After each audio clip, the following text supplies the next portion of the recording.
hadirin dan pemirsa dari Studio 3 Metro TV. Selamat berjumpa dalam program Talk Show Forum Indonesia. Kita sambut pembawa acara kita, Afiani Malik. Halo, selamat malam. Selamat malam para narasumber dan juga para rekan-rekan di studio dan Anda pemirsa di rumah. Laporan harta kekayaan pejabat negara wajib hukumnya diserahkan oleh para pejabat, baik yang baru diangkat, mendapat promosi dan juga mereka yang pensiun. Sayangnya sifat yang wajib namun tidak bersanksi membuat LHKPN tumpul tidak bergigi. Meski atas nama transparansi dan pencegahan korupsi, apakah jangan-jangan LHKPN ini hanya soal etika semata? Bersama saya Afiani Malik, inilah Forum Indonesia, pejabat abai laporkan harta. Laporan harta kekayaan penyelenggara negara yang diharapkan bisa menjadi deteksi dini terhadap korupsi pejabat masih belum berfungsi optimal. Tak adanya sanksi tegas membuat sejumlah penyelenggara negara abai melaporkan harta kekayaan mereka ke Komisi Pemberantasan Korupsi atau KPK. Ini menjadi ironi mengingat para pejabat publik yang notabene adalah pengabdi rakyat seharusnya patuh pada hukum dan ikut mendukung transparansi. Salah satu yang menjadi sorotan adalah LHKPN Kabareskrim Polri Komjen Pol Budi Waseso yang belum dilaporkan. Ia sempat keberatan melaporkan LHKPN ke Komisi Anti Korupsi walau akhirnya menyatakan bersedia. Menurut Waseso, LHKPN miliknya akan lebih objektif jika diisi langsung oleh tim dari KPK yang menelusuri harta kekayaannya. Ini Bapak tetap akan menyerahkan LHKPN? Oh iya dong, itu kan kewajiban. Rencananya kapan, Pak? Ya kalau sudah selesai kan pasti kan. Dan jangan kawan-kawan terus dibalik-balik ya. Saya mohon maaf kawan-kawan, jangan ada bagian kawan-kawan yang sedangnya karena ada pesanan ya, pesanan dari kelompok-kelompok itu terus jawaban saya dibalik-balik ya. Jangan. Pekan ini atau kapan, Pak? Ya.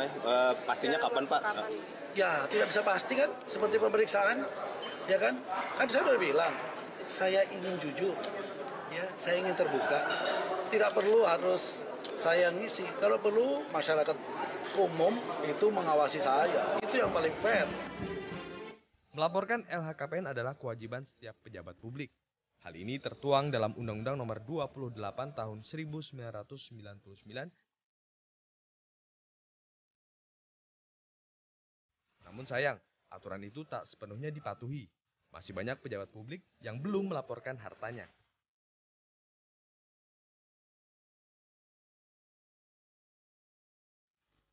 Laporan harta kekayaan penyelenggara negara adalah salah satu sarana untuk mewujudkan integritas para pejabat. Selain juga untuk membantu menciptakan tata kelola pemerintahan yang bersih dan mewujudkan negara yang bebas dari korupsi. Ya pemirsa, pejabat abai laporkan harta, itu yang akan kita bahas di Forum Indonesia pada malam hari ini. Langsung saya perkenalkan para narasumber yang sudah ada bersama saya di Studio 3 Metro TV. Pertama saya ucapkan selamat malam kepada Bang Neta Espare, selamat malam. Selamat malam. Perwakilan dari Indonesia Police Watch. Dan kemudian ada dari Sekjen Forum Indonesia untuk Transparansi Anggaran, Mbak Yeni Sucipto. Selamat malam Mbak Yeni. Selamat malam. Dan satu lagi narasumber saya yaitu pakar hukum tata negara, pidana kayaknya ya. Pakar hukum pidana, Kang Asep Iwan Iriawan. Selamat malam Kang Asep. Baik, kita masih menunggu satu narasumber lagi, yaitu teman Kang Asep ini Bang Ruhut Sitompul, tapi lagi on the way ke sini. Mudah-mudahan naik ojek ya, keburu ya untuk bergabung bersama kita di sini. Oke, baik, kita bahas soal kemudian laporan harta kekayaan pejabat, LHKPN, pejabat negara. Ini pintunya kan sebenarnya kenapa jadi heboh pada ngomongin LHKPN, karena ada Kabareskrim, ya kan, Budi Waseso mengatakan ya ini masih apa ya, ia akan menyerahkan tapi nggak tahu kapan. Ini juga akhirnya menjadi polemik nih Bang Neta. Soalnya hukumnya ada, syaratnya harus apa, wajib, tapi sanksinya nggak ada. Kalau menurut Bang Neta ini seperti apa Bang Neta? Ya sebenarnya sejak lama ya banyak pejabat negara yang abai untuk melaporkan harta kekayaannya ya. Tapi karena ini menyangkut BUAS, ya Budi Waseso ya, dia Kabareskrim yang kontroversial. Jadi lebih hot gitu. Dia lagi berpolemik lah dengan tokoh-tokoh tertentu terutama dari KPK. Sehingga dia mendapat sorotan yang begitu dahsyat dari masyarakat pers. Tapi yang kita tahu sebenarnya bukan BUAS itu bukan tidak mau melaporkan. Kebetulan begitu dia duduk, dia disibukkan dengan pekerjaan yang luar biasa di Bareskrim. Kebetulan ada 3 kasus korupsi besar ya yang akan mereka ungkap. Satu sudah jalan, migas. kemungkinan nanti Telkom, kemudian nanti soal Alkes ya, sehingga konsentrasinya di sana luar biasa dan dia harus membenahi institusi Barreskrim. Oke. Nah, tapi kita berkeyakinan melihat itikat baik dari BUAS, beberapa informasi yang kita dapat, dia akan menyerahkan daftar kekayaan. Dan dari penelusuran kita, kekayaan dia nggak banyak juga. Mungkin masih lebih kaya ibu ini daripada Wah, dia. jangan salah Bang, Iya, hati-hati. gitu ya. Oke. Nah, tapi yang jelas gini. Itu terserah bisa dicari-cari deh sama orang pajak.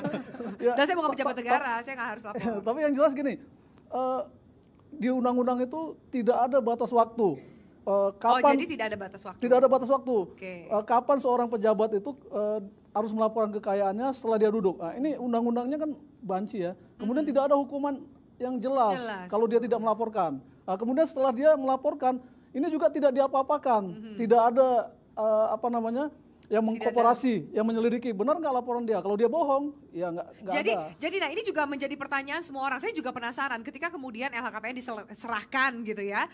Lalu tidak ada follow up-nya. Follow up-nya biasanya seperti apa sih yang terjadi? Biasa disimpan di meja saja gitu di KPK. Tidak ada kalau misalnya orang itu bohong, ya udah gitu dianggap. Jadi hanya formalitas sebenarnya yang nggak penting juga. Sebab itulah saya kira undang-undangnya harus diubah. Jadi misalnya 3 bulan dia duduk harus lapor kekayaan. Kalau tidak ada sanksinya. Kemudian begitu laporannya masuk, kalau dia bohong langsung KPK menyelidiki. Kenakan tipikor ya, undang-undang tipikor ke dia. Nah, jadi harus ada peraturan yang jelas sehingga pejabat publik, pejabat negara tidak main-main di wilayah itu. Kalau sekarang undang-undangnya tidak jelas ya mereka bermain-main cuek-cuek di situ. aja gitu. Oke, menarik. Mbak Yeni, Anda punya data juga ya soal ini. Kalau saya catat mungkin nanti juga bisa menambahkan. Dari terakhir 30 April 2015 dari 231.000 sekian pejabat negara, ternyata sebenarnya tingkat kepatuhannya 67,91%. Itu sebenarnya cukup baik kan ya Mbak? Atau belum? Ada grafik juga bisa kita bahas. Ada grafik yang sama-sama juga kita bisa lihat. Ya, silakan bisa juga lihat di layar di samping Anda. Gimana nih ini Mbak Yeni?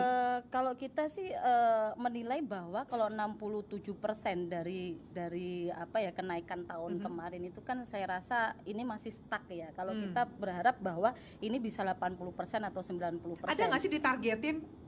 Sebenarnya ada ditargetkan wajib lapor begitu kan, wajib lapor itu kan sekian ada. Kalau 2015 umpamanya dari 67% itu kan yang terendah ini kan ada di unsur legislatif yang hanya tercatat 26% dari wajib legislatif lapor. Malah yang paling bandel ya. Kemudian mungkin dari kenapa nggak datang ini gara-gara kemudian dari eksekutif kita juga melihat ada 69% yang baru melakukan pelaporan. Kemudian di BUMD dan BUMN itu tercatat 75%, kemudian di yudikatif baru 88%. Nah, ini kan sebenarnya dari isu yang kemarin mencoba DPR mendorong BUAS untuk melapor, tetapi kan sisi lain sebenarnya di tingkat institusi legislatifnya juga tidak patuh untuk melaporkan, baru 26% saja. Hanya saja sebenarnya kalau berbicara mengenai LHKPN ini kita menilai bahwa ini masih sebatas formalitas dan tidak ada tindak lanjut. Kalaupun ini sebenarnya bisa sebenarnya ada pembuktian terbalik sebenarnya KPK paling tidak bekerja sama dengan PPATK. Karena kan ini untuk menjawab di pasal 2 dan pasal 4 sebenarnya untuk bisa mengidentifikasi rekening-rekening yang dilaporkan, harta-harta yang dilaporkan, ada item A sampai berapa itu ya, ante sampai H mungkin itu kan.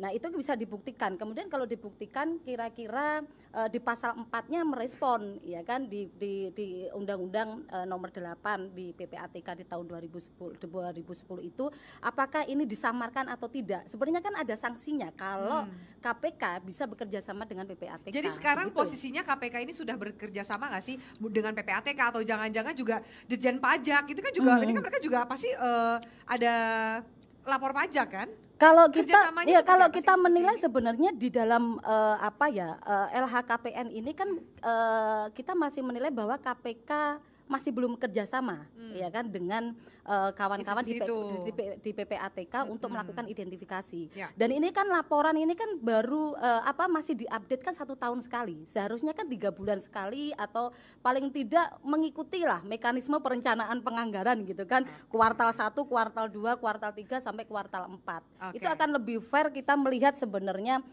arus sebenarnya kira-kira pejabat-pejabat ini melakukan transaksional tidak di dalam proses-proses perencanaan penganggaran. Menurut Anda patut dicurigai nggak sih yang pejabat-pejabat yang nggak lapor? Ya sebenarnya ada sih. Sebenarnya dengan cara bekerja sama dengan PPATK bisa sebenarnya indikasi-indikasi korupsi atau indikasi transaksional itu bisa terlacak dengan cara seperti itu. Itu yang belum dilakukan oleh KPK begitu. Kang Asep, bagaimana tanggapan Anda di Kang Asep? Ini katanya juga peraturannya banci, wajib tapi nggak ada sanksi, jadi mendingan ngerjain tugas yang lain daripada lapor kekayaan. Gini Mbak Pi, 98 sudah turun TAP MPR nomor 11, perintah harta kekayaan ya. Kemudian juga undang-undang tentang 29 yang disebutkan tadi, kemudian undang KPK udah ada. Jadi 17 tahun yang lalu sudah ada. Bahkan ada lembaganya namanya KPKPN, Perisakayaan Negara. Karena tadi yang katakan Bang Pane, karena sanksinya nggak ada, ya nggak ada masalah. Akhirnya bagi orang pun melaporkan tidak melaporkan hanya administratif, gitu kan. Jadi seharusnya dari mengenai datanya Mbak Yeni itu harusnya dari 2000 itu sudah harus ada data, gitu kan. Tapi kan nyatanya udah 17 tahun, kalau kita punya anak udah jadi mahasiswa kayak begini kan. Tapi kenyataannya tidak ada yang melaporkan, sebagian hanya sekian persen. Nah persoalannya karena apa? Tadi pembentukan undang-undangnya dia tidak ada keinginan, ketika dia ingin bersih, ingin apa, dia takut kena dirinya sendiri. Ketika dia bikin aturan. Kalau bersih mah nggak usah takut kena dirinya dong. Ya kan kita punya aturan. Kalau bersih kenapa harus risih?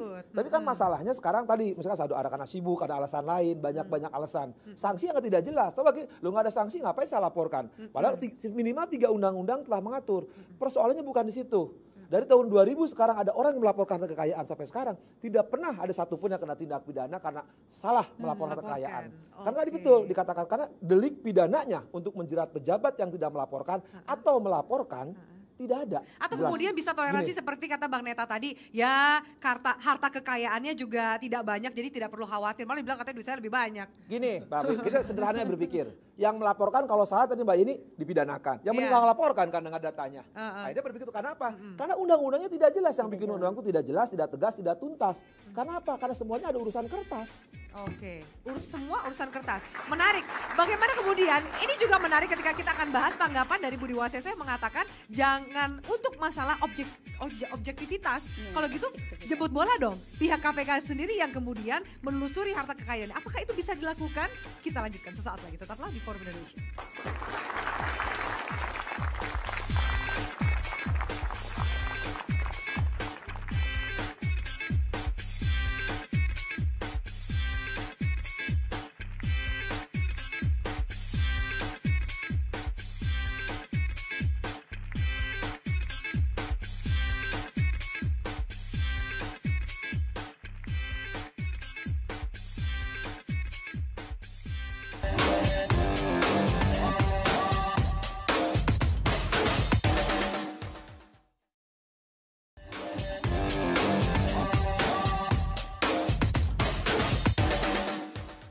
Kami membuka ruang apabila ada yang ingin menyampaikan harta kekayaan, tetapi semacam minta dipandu ya, untuk mengisi form itu.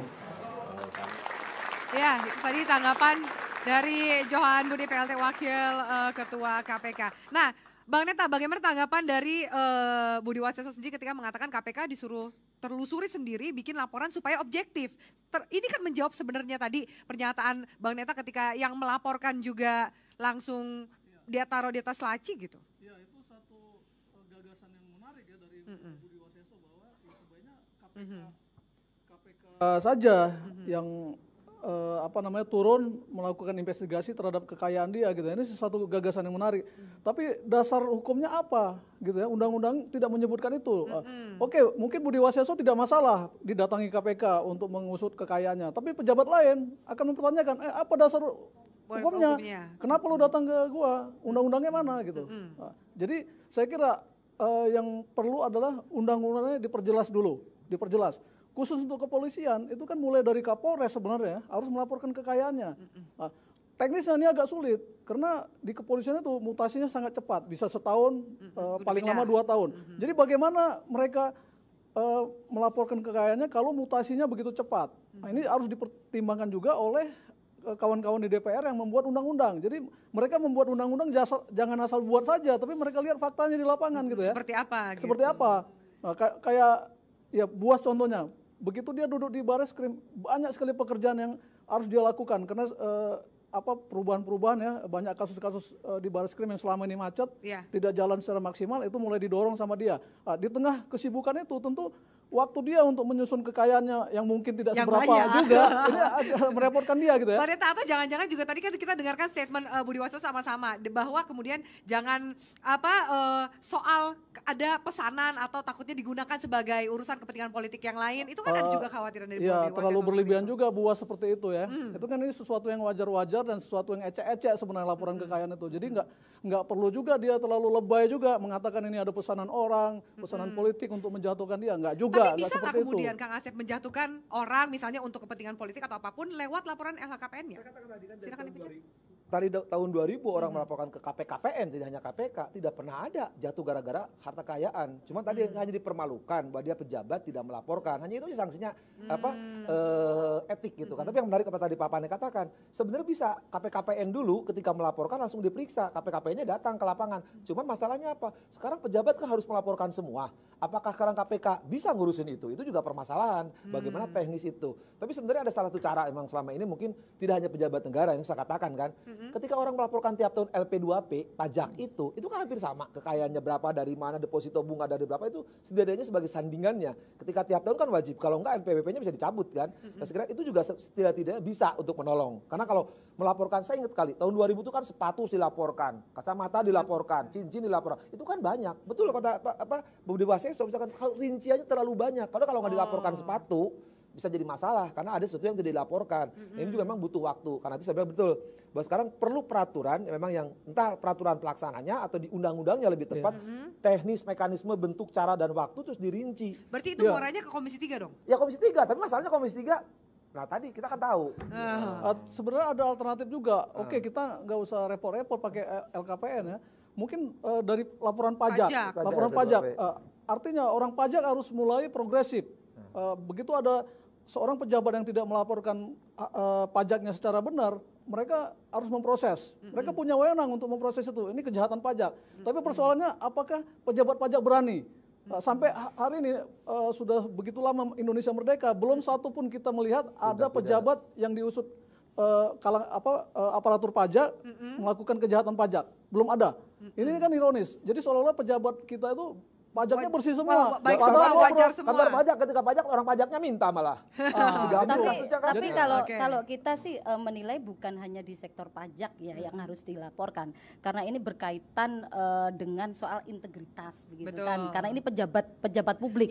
Ini soal trust dan distrust. Iya, betul. Karena ini kan elit-elit politik ini kan berhadapan pada hutan rimba, ya kan, belantara, terutama di elit-elit politik yang berhadapan dengan proses-proses perencanaan dan penganggaran. Karena kita tahu umpamanya, saya contohkan di BUMN umpamanya, BUMN itu ada 2.000 kasus gitu kan, 2.000 kasus yang ditemukan. Ada potensi korupsi di situ 125 triliun, baru dikembalikan 5,3 triliun. Tetapi kan tidak ada identifikasi lebih dalam, kira-kira di direksi, komisaris, kemudian sampai ke Kementerian BUMN diidentifikasi per 3 bulan, kemudian per 6 bulan, 1 tahun.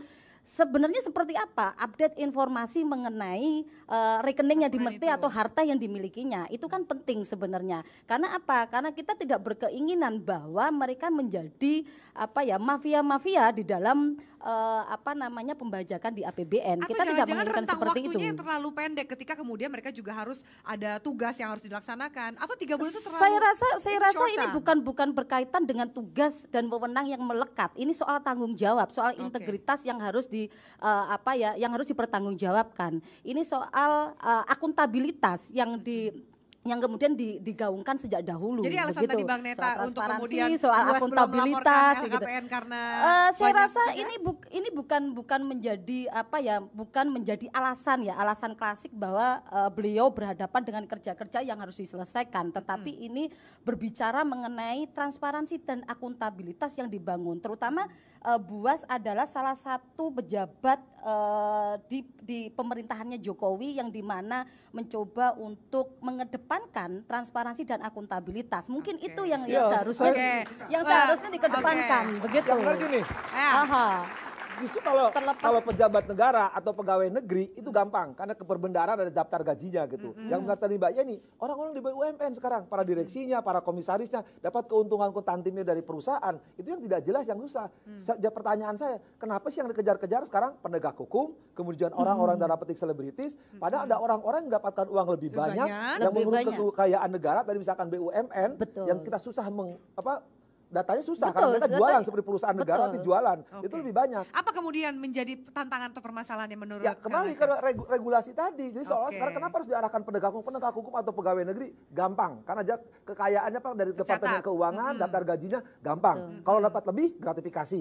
Dia kena korupsi. Itu gampang. Tapi BUMN, BUMD ya itu lebih parah lagi sebenarnya. Itu harus dicari karena kekayaannya sambungan. Jadi selama ini BUMN tidak pernah dijamah begitu loh. Potensi-potensi kasus korupsi yang ada itu tidak pernah ditindaklanjuti, makanya kita kepingin bahwa ini ada kerjasama KPK dengan PPATK untuk bisa menelusuri begitu, bukan hanya pada persoalan pajak begitu loh, tetapi identifikasi harta yang dimiliki beliau. Tadi menarik beliau juga soal kemudian integritas, soal macam-macam itu gimana Bang Neta? Ya, kalau soal tugas mah itu alasan klasik katanya. Ya, integritas, transparansi segala macam. Kalau itu dasar hukumnya nggak jelas, orang saya kira gampang mengabaikan. Tidak ada batas waktu, ya nantilah menjelang pensiun saya laporkan. Bisa saja kan, karena nggak ada batas waktu. Tidak ada koridor undang-undang yang mengikat mereka. Jadi kalau kita bicara transparansi, bicara integritas, itu harus diikat dengan aturan yang benar-benar strict gitu ya. Jadi jangan seperti sekarang ini kan di negara ini semuanya serba kepura-puraan. Serba nggak jelas. Palsu, ijazah palsu. Jadi kalangan DPR bikin undang-undang. Tapi mereka lebih berorientasi kepada diri mereka bagaimana mereka bisa selamat dengan undang-undang itu. Mereka tidak tersentuh. Ini kan ironis. Jadi saya kira bicara transparansi, integritas, ya harus ada koridor undang-undang yang mengikat itu sehingga orang tidak bisa lari dari situ. Sanksinya jelas. Reward and punishment-nya ada. Oke, jadi gini, kalau dalam di undang-undang belum selesai nih. Kalau di dalam undang-undang kemudian ditegaskan dalam tempo 3 bulan dia setelah duduk dari jabatannya tidak melaporkan kekayaannya, copot dari jabatannya. Itu baru seru. Bisa nggak kemudian seperti itu? Karena menarik, saya menyambung dulu sedikit. Di Hakim Agung, itu menjadi Hakim Agung itu LHKPN adalah syarat administratif wajib. Kemudian untuk LP2P, laporan pajak pribadi, LP2P ini menjadi salah satu syarat kenaikan pangkat untuk PNS. Tapi kan untuk kemudian pejabat negara yang lain kan tidak ada untuk itu kemudian sebagai syarat kenaikan pangkat mereka. Saya kira itu bisa diadopsi, kan sudah ada ya, jadi bisa diadopsi. Ya saya kira kalangan DPR harus memikirkan itu untuk membuat satu perangkat hukum soal itu. Kemudian setelah dilaporkan apa follow up-nya. Jangan juga dilaporkan kayak dilempar ke langit kemudian nggak jelas juga buat apa gitu. Itu jadi ketika dilaporkan kan dimasukkan lembaran sebentar negara. Kang Asep. Ya. Jadikan lembaran negara itu rugi-rugi negara masukkan lembaran negara bertumbuh-tumbuh, tapi tidak ada tindak lanjut ketika orang itu melanggar, misalkan ketika orang kan laporkan jadi lembaran negara sekian, tahun sekian berubah, tapi nggak ada sanksi. Karena itu betul. Ketika orang melaporkan berapa jumlahnya, berapa kenaikannya, baik sebelum sesudahnya harus ada aturan yang terinci. Nah selama ini betul, misalkan di beberapa instansi tertentu ketika orang mau naik pangkat, ketika orang mau jabatan, jadi syarat. Kalau tidak melaporkan LHKPN dia kena sanksi, LP2P dia kena sanksi. Nah itu saya kira betul. Itu bisa diadopsi menjadi norma undang-undang yang mengatur undang-undang LHKPN misalkan. Iya, jadi baik. Ayo Mbak Neta. Masih bisa.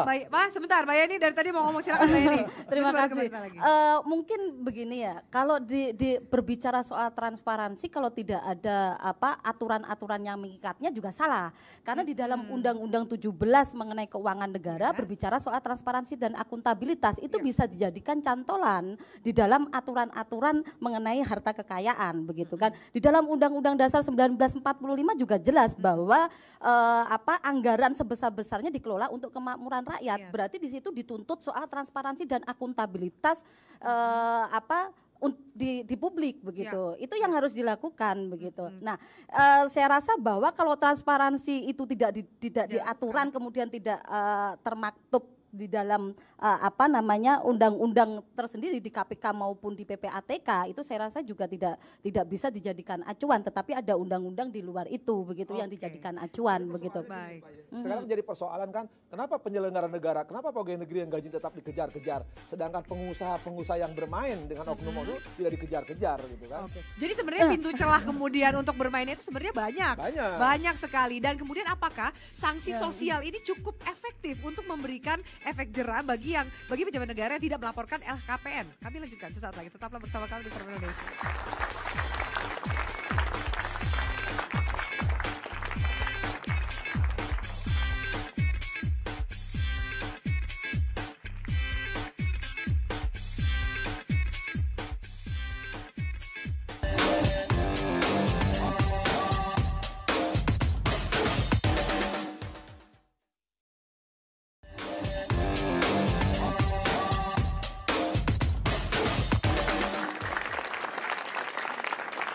Ya, baik pemirsa, terima kasih Anda masih bersama kami di Forum Indonesia. Ada kemudian dua rekan saya yang ingin mengutarakan pendapat mereka atau mungkin jangan-jangan pertanyaan juga ya.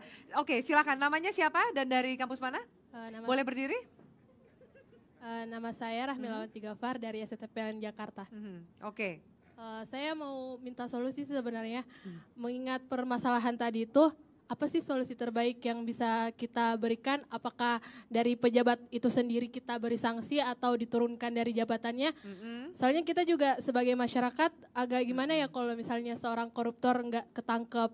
Seharusnya emang para pejabat harus ada transparansi. Iya, transparansi atas harta mereka. Soalnya saya lihat juga banyak pejabat yang hobinya tiap bulan keluarin mobil sport, jalan-jalan ke luar negeri, terus juga padahal aslinya sebelum dia jadi pejabat, orangnya orang-orang biasa aja. Jadi saya minta solusi terbaik gitu kalau banyak pejabat yang abai laporkan harta. Oke, jangan-jangan ada indikasinya seperti itu ya.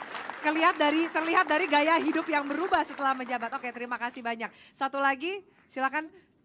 Ya, duduk aja katanya. Assalamualaikum warahmatullahi wabarakatuh. Waalaikumsalam, silakan. Perkenalkan, nama saya Fajrul Islami. Saya mahasiswa S1 STPLN. Jadi saya bertanya, ini pendapat nih Pak. Pendapat saya mengenai itu masalah pejabat laporkan harta. Kalau menurut saya, kalau para pejabat merasa dia bangsa Indonesia, pasti dia merasa bahwa dia mempunyai tanggung jawab sendiri. Jadi kalau menurut pendapat saya, karena kurangnya kejujuran di dalam Indonesia ini, sehingga Indonesia itu sulit maju karena penuh kepura-purakan, sehingga rakyat Indonesia jadi tidak tahu arah dan tidak tahu, maka mereka merasa tidak sanggup dalam hal ini. Oke, ya, baik. Ini ngomongnya lebih luas lagi soal bangsa dan kejujuran, makanya nggak maju-maju. Oke, silakan Bang Neta. Kak Asep mau menanggapi, Pak dosen silakan. Saya pikir memang kewajiban, kan di tetap MPR, di undang-undang ada kewajiban pejabat untuk melaporkan kekayaan. Artinya itu wajib gitu. Tapi di lain pihak juga ketika tadi kita katakan relugasi peraturan perundang-undangan tidak jelas, dimanfaatkan oleh pejabat-pejabat tertentu. Tapi kita juga nggak boleh seudon. Ketika ada pejabat-pejabat kayak mobil sport, istri 5, nggak ada masalah. Sepanjang emang dia memang kalau istri 5 lapor LHKPN juga sih Bang. Kalau dia kan banyak yang isinya 7, 8. Ya. Saudara supaya tahu, tidak semua pejabat korupsi. Ya, saya bukan bela pejabat. Ada juga pejabat yang bertuanya kaya, mungkin juga usaha batu akik gitu kan. Nah, sekarang model, jangan juga aja usaha prostitusi online juga mungkin juga kan. Nah, jadi kita jangan sudah tidak hasil dari korupsi, satu itu. Kedua, nah, arah kita jelas. Selama pejabat emang tidak berkhianat karena amanat rakyat. Lihat sekali lagi ada batasan, ada koridor undang-undang. Selama undang-undang tidak mengatur, jangan harap negeri ini selamat. Karena apa? Sanksi di undang-undang. Kalau ada undang-undang mau ngapain? Ini menarik soal regulasi dan undang-undang. Kita punya grafiknya supaya juga mungkin pemirsa di rumah dan juga teman-teman ada bayangan sebenarnya undang-undangnya apa saja sih dan regulasinya apa sih yang mengatur. Produser boleh kita tampilkan soal grafik undang-undang kita? Iya, oh kecil sekali ya. Ini soal penyelenggaraan negara. Oke, ini sambil menunggu kemudian, nah undang-undangnya berarti ini, kalau semua bicara soal hukumnya wajib tapi nggak ada sanksi, berarti kan ujungnya ke yang membuat undang-undang dong Kang Asep ya? Ya, saya bilang tadi kan ketika membuat undang-undang 98 supaya pejabat bersih dari KKN ya, dan mereka wajib melaporkan harta kekayaannya. Pertanyaannya, setiap undang-undang selalu diakhiri dengan sanksi pidana. Ketika buat ini tidak ada sanksi pidana, aturannya dari mana mereka buat undang-undang? Pertanyaannya kepada para pembuat undang-undang itu niatnya ikhlas, mau nggak berproyek ke negeri ini? Atau cuma basa-basi biar kelihatan melaporkan, hanya wajib, tapi tidak itu sunnah. Sunnah. Oke, baik, Bang Neta. Tanggapan Anda sejauh mana ketika sanksinya, sebelumnya kita bahas, sanksinya adalah paling cuman stigma dari masyarakat, soal etika aja seperti itu. Apakah itu cukup efektif? Sanksi sosial itu kadang-kadang dijadikan oleh pejabat itu sebagai satu ajang untuk menampilkan dia sebagai selebritas, gitu. Kita lihat koruptor ketika diperiksa di KPK dia gagah-gagahan masuk TV seolah-olah dia jadi selebritas baru kan gitu ya. Jadi sanksi sosial itu sangat tidak ngaruh, sangat tidak efektif ya. Jadi memang harus ada sanksi yang hukum yang tegas. Jadi tadi dari mahasiswa nanya apa solusinya ya. Dia juga gemes kayaknya pejabat negara jadi yang kemudian nggak laporin harta kekayaan. Kita tidak bisa berharap banyak kepada DPR, tapi presiden sebagai kepala negara dia punya hak, punya wewenang juga untuk mengusulkan undang-undang yang benar-benar tegas gitu ya. Itu yang harus dilakukan. Jadi, tapi Bang Neta sebentar ya, saya ingat bahwa Inpres, ada loh Inpres nomor 7 2015 soal aksi pencegahan dan pemberantasan korupsi. Ternyata ini lemah karena juga di Inpres itu gak ada sanksinya Bang Neta. Iya itu, ini kan banci juga gitu ya. Jadi ini semuanya banci juga ya, gak ada dikasih sanksi. Gimana mau maju, benar kata tadi rekan mahasiswa ini. Negara ece-ece, mereka ngurus negara ini gak benar gitu. Jadi ketika presiden mengatakan revolusi mental, ini dulu dia benahi semua sistem undang-undang yang nggak jelas, yang banci, dia benahi. Jadi yang paling ironis kan gini ya, kita mengamati di kepolisian, banyak mantan-mantan Kapolri, ketika mereka lengser dari jabatannya, melaporkan harta kekayaannya, dan jumlahnya penambahannya luar biasa. Dan tidak ada upaya dari KPK atau siapapun untuk mengusut dari mana penambahan kekayaannya, padahal dia sudah laporkan nih. Dan dibandingkan sebelum dia menjabat, ketika dia sudah menjabat, itu kekayaannya luar biasa. Itu sudah ada faktanya, ada datanya. Tapi tidak ada keinginan untuk mengusut itu. Ini kan aneh gitu ya.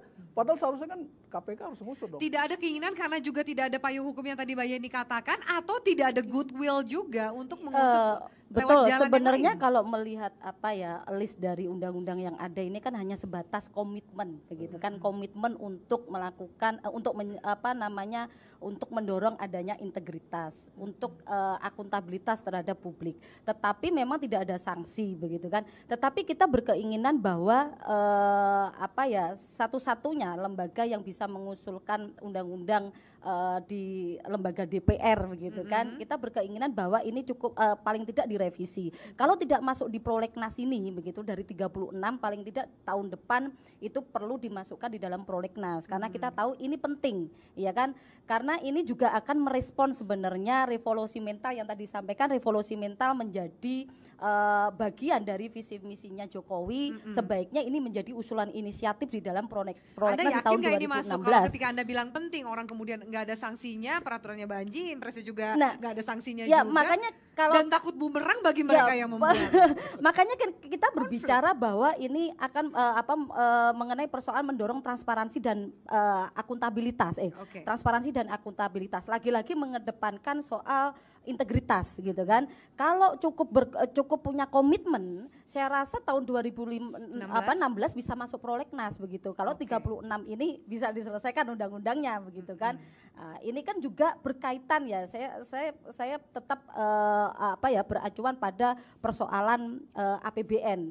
Lagi-lagi bahwa kalau ini tidak secepatnya dibahas begitu, ini juga berimplikasi pada APBN yang menjadi bancakan oleh elit-elit politik begitu. Lagi-lagi kan persoalannya kan di situ begitu. Silakan Kang Devi. Ketika misalkan undang-undang lama, kenapa tidak perpu? Walaupun keadaan kegentingan memaksa, kan 17 tahun ini korupsi mesti berjalan terus, tidak pernah selesai. Kalau ada etikat baik daripada presiden, bikin perpu aja.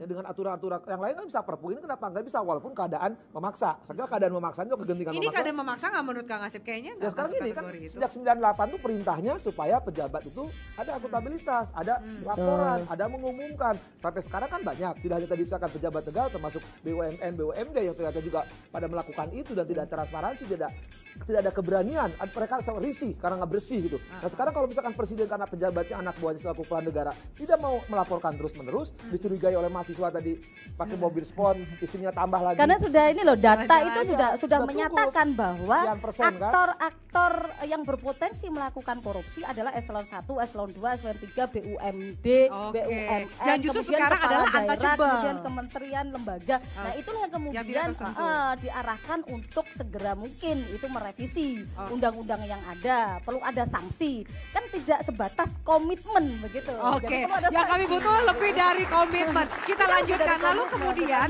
sampai saat ini apa yang bisa dilakukan masyarakat ketika yang masyarakat punya hanyalah kemudian menjatuhkan sanksi secara sosial, apa yang mereka harus juga mendorong para pejabat negara ini melaporkan harta kekayaan mereka. Selanjutnya tetaplah bersama kami di Forum Indonesia.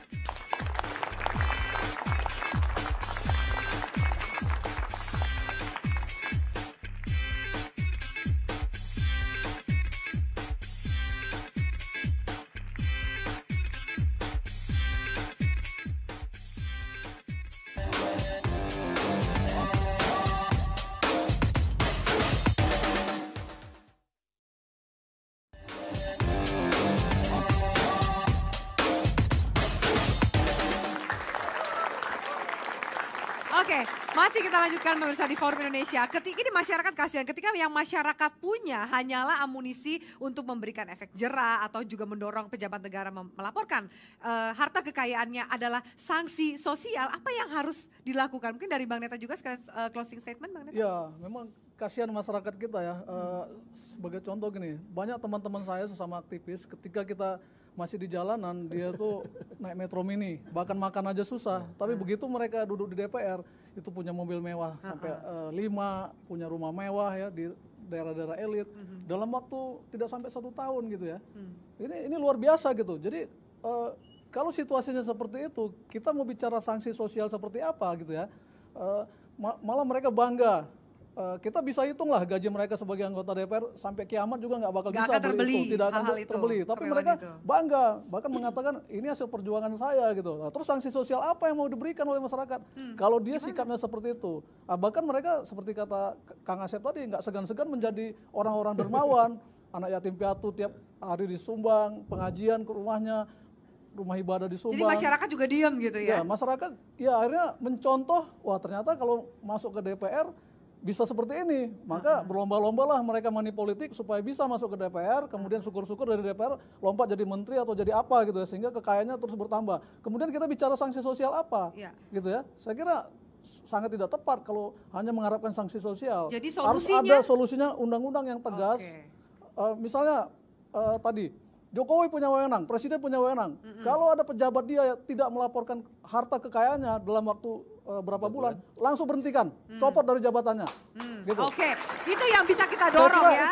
Karena sanksi sosial sebenarnya sudah dirampung. Solusi yang pragmatis sambil kita menunggu undang-undang. Jokowi punya wewenang, copot jabatannya, pejabat itu berarti tidak patuh kepada transparansi, dicopot dari jabatannya. Oke, baik, menarik sekali. Terima kasih, Mbak Neta. Kalau dari Mbak Yeni bagaimana?